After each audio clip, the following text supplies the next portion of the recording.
everyone. So, Happy New Year. I'm a little late on my video, but just like last year, we're holding a brand new challenge, and the challenge is 31 days, 31 days, 31 videos, 31 journal pages or projects, whatever you want to do. But the main thing is 31 videos in the month of January, just like we did, was it last year or the year before? I don't know. Every year in January we have a new little thing that we do. And my goal for January is to do 31 videos, 31 days, and show you 31 journal pages. And I am doing a 31-day journal this January. I'm a day late. Well, actually, yeah, I am a day late. So tomorrow there's going to be 2 pages and the covers and liners on my website at marionsmithdesigns.com. And every day there will be a new page posted, and maybe sometimes some embellishments and tags and other things that you can download to add to your 31-day journal. And you don't have to use my digitals in your 31-day journal. You can use whatever papers you want. You can mix up the digitals if you want. You can use pattern paper that you already have. You definitely don't need to spend any money to take part in the challenge. But my personal goal for the challenge is 31 days, 31 videos, 31 journal pages. You could pick a variation of that as long as you do something for 31 days straight. But I do want you to try to do 30 videos, since I'm a day late. Try to do 30 videos, but you don't have to. All I care about is seeing a journal with 31 days, 31 pages in there, and 31 photos, hopefully, if you happen to take photos too. So, like I said, my goal is 31 days, 31 videos, 31 journal pages. Your goal could be 31 videos, or it could be 31 journal pages, or 31 paintings, or 31 video techniques, 31 blog posts. Whatever it is, all you have to do is email me, Marion, at apieceofcraft.com at the end of the month with a link to your final video showing all 31 days of your journal, or a link to your blog where you on the last day you'll recap all 31 days on one post. Something clever to figure something clever out to where I can just go to one place and look at everything from the last month. And I'm sure Angie and Tanya and Peggy will help me out with looking at everything, but I'm definitely going to do my best to look at everyone's pages, and Garrett's going to be working on it too. So it's going to be a lot of fun, and we're picking a winner at random, and drum roll, what are they winning, Garrett? The Teresa Collins stamp maker, right? Yes, we're giving away a Teresa Collins stamp maker, and if you haven't seen it, YouTube it or Google it. Teresa has a great video on how she used it. So we're going to be giving away a Teresa Collins stamp maker at the end of the month, randomly. We're giving away 2. We're giving away 2 Teresa Collins stamp makers. You get one. Oh, you're silly. We're giving away 1 Teresa Collins stamp maker. I'm keeping one since I'm buying them. So that's the challenge for this month. I hope you guys take part. Now I'm going to get to the fun part, and I'm going to make a mixed media canvas. I'm going to start off by tearing up some book pages, and I'm going to decoupage those onto my canvas using Claudine Helmuth Matte Multimedia. So I'll be back once I've done that.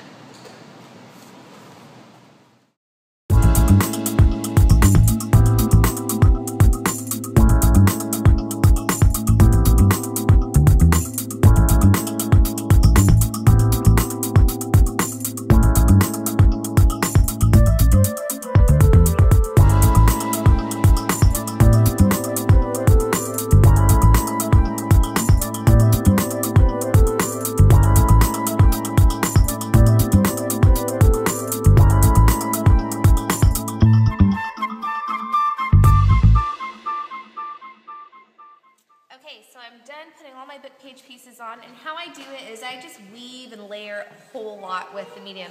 I do a thick layer of matte medium with my fan brush, and then I stick the paper on, and then I do a thin layer of matte medium right over the paper, and it's still wet. So when I'm layering it on there, I'll stick a piece like this on, and then I'll stick this piece sideways over it like that, and that's how you kind of get that interweaved text look. That's Beck I'm talking to. Say hi! So now it's still wet. I'm going to take some, sorry, I got cut off there. So what I did was I sprayed some clam bake and some postcard glimmer mist all over the canvas while the matte medium is still wet. And then I took my fan brush and just evened it out. And then now a lot of that glimmer mist is going to settle on the high points of where the papers are kind of overlapped, so it'll kind of look like it's tea-dyed when it's dry. And once I dry this, it'll be a little bit brighter and it'll look a little bit more contrasty. The matte medium kind of clouds it while it's still wet, so I'm going to dry this up and then I'll show you what it looks like next. Alright, my canvas is all dry and I want to do kind of like a rose peony on here. So I drew out some different style peonies, and that's a damask that I'm working on for some graphic stuff, but I drew some peonies on here, and I think I'm going to go with this corner piece that I did. I may add a couple of these in there, I'm not sure. That one I kind of really don't like. It looks more like a cabbage rose than a peony, but I like that one. So what I'm going to do is I'm going to spray this tissue paper with some glimmer mist in a darker brown, like a, let's see, I'll probably do the clam bake and the postcard and spray the whole thing just so when I decoupage this on it doesn't look white. And then what I'll do is I'll go in and I'll paint this with some acrylic paint. So we may speed up a few clips in here. I'm not going to show the whole thing so it would take forever, but I'm going to go ahead and spray this and dry it, and then I'll decoupage, I'll cut it out and decoupage it onto my canvas.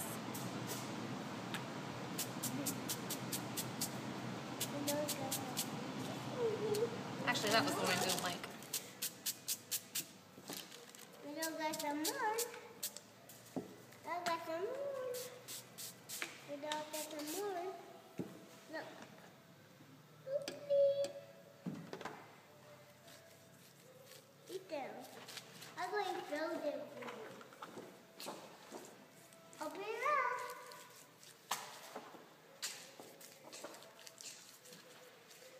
Can we get the next one? Okay, that's the next one. Those are Halloween. Action. Action. Alright, so I cut out my pieces here, and the reason I use tissue paper or tracing paper when I do this is because when I decoupage it on there, I want it to be transparent, so keep that in mind if you try this. And the reason I draw it on tissue paper instead of on the canvas is so that I don't dig into the matte medium, because I don't dry it completely all the way, but it is still pretty hard. But also, just in case I mess up when I'm drawing, I don't want to do it over my book pages, because then I'll have to kind of start over or put new book pages down to cover it up. So I'm going to put this one down here and this one right up here in this corner, I'm thinking. And I'm going to take my fan brush here, it's slightly wet, and some matte medium, and I'm going to go ahead and cover this whole corner. And you'll see that that brown glimmer mist I put on there isn't smearing because the matte medium makes it permanent. So I'm going to cover this whole corner that I'm going to be decoupaging this on. And then I'm going to set it down right where I want. And it is wrinkly, but once it gets wet, it smooths out, which is really cool. So you'll see it gets fairly transparent once you put it down. And so I'm going to, and even if it's a little wrinkly, I'm not going to freak out because I really, really love texture on my paintings, and so it'll just add some texture for me. And I think I'm actually going to do something a little bit different when I paint this. Instead of using acrylic paint, I'm going to show you how to make your glimmer mist permanent, and we're going to use glimmer mist with basically just mixing it with some matte medium. And this one needs just a little bit of medium underneath.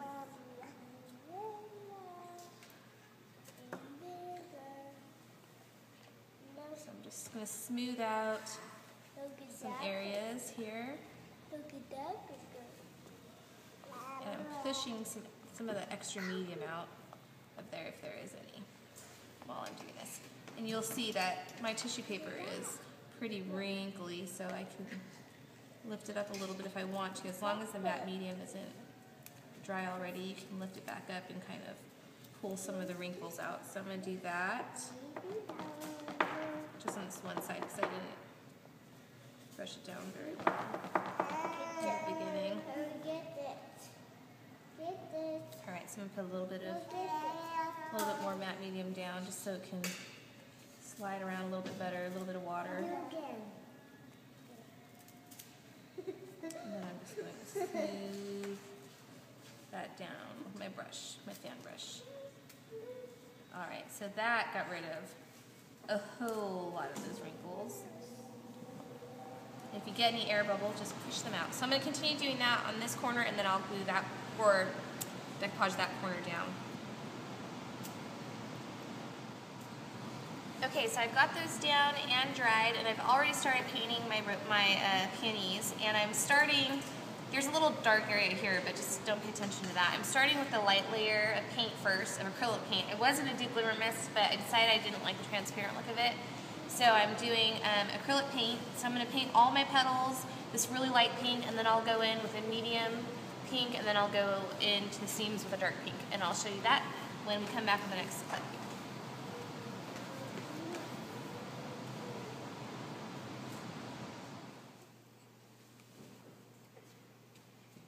Okay, so now I've painted all my flowers pink, a light pink, kind of as my primer, I guess. And then I've painted the leaves a light green, and I've already done all the shading on my leaves, as you can see there. And now I'm working on the shading of my flowers. And with the leaves, I did a light green, a medium green, and then a darker green. And I'm gonna probably go back in with an even darker green and do a little bit of the veining. Right now I'm working on the petals, and I'm just on my second color, which is sort of a medium pink, and that'll eventually get darker to add more depth to my flowers. So that's what I'm doing right now. And I'm just using, what is this brush? It's so crusted over on the handle, I can't even tell you what size it is. A 7. So it looks a little bit smaller than a 7 actually, but doesn't matter. 7's what I'm using. So I'm just going in with the medium pink, and to help blend it along, I rinse my brush in water a little bit, and then I kind of use the water to spread it out. Just a little bit of dampening of my brush, and I kind of spread it like that to kind of create a little bit of a fade, sort of. So I'm going to finish doing this, and then when I come back, you'll see all the flowers and the leaves all done. Alright, so I've done medium shading of the medium pink, and now I'm going to go in and do a little bit darker of a pink, and I'm probably, instead of 3 on the flowers, I might go ahead and do a 4th darker color on here just to make it really deep, but this is going to be my 3rd go with a slightly darker pink, and I'm staying a little more in. I'm not spreading it out onto the petal as much as I was for the medium pink. So, and then when I do the darker color, I will do that color even less. This just adds a nice gradual fade and makes it look a little bit more realistic, but still have a little bit of the painting brush strokes in there slightly, so it still looks like a painting. So I'm going to continue doing this, and then I will come back and show you what it looks like with the 3rd and 4th color in the petals.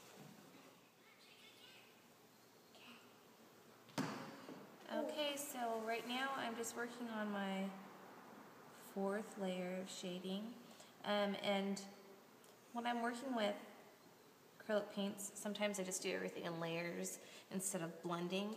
And I just do a ton of layers, and then eventually everything kind of blends together. That's kind of what I did on the petals.